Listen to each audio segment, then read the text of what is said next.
আজকে তোমাদের শেখাবো কিভাবে সহজ পদ্ধতিতে বর্গ নির্ণয় এবং তার বর্গমূল নির্ণয়।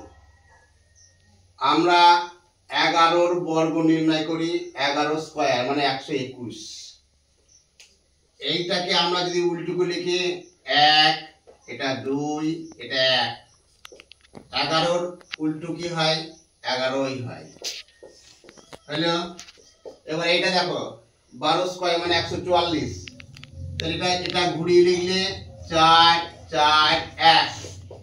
এইটা যদি ঘুরিয়ে লিখে 12, তার ঘুরিয়ে লিখে হবে 2, 1 হোল স্কয়ার। বুঝা গেল? এবার এটা দেখো 13 স্কয়ার মানে 169, 169।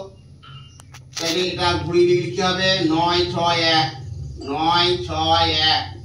এটাকেও ঘুরিয়ে লিখবে 13 হাতে কি হবে? 31, 31।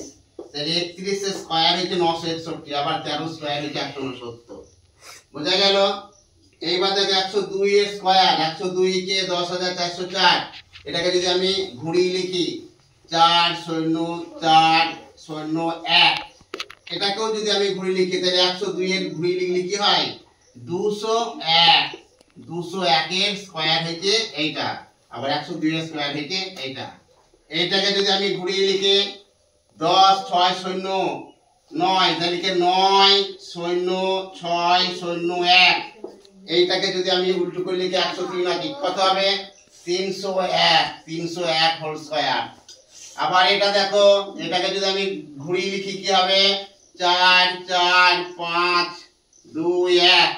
এইটাকে যদি আমরা ঘুরিয়ে লিখি 112 আছে, তাহলে কি হবে? 211, 211 স্কয়ার। 211 স্কয়ার মানে এটা, আর 112 স্কয়ার মানে এটা। সংক্ষেপে বোঝা গেল সহজ পদ্ধতিতে? হ্যাঁ স্যার।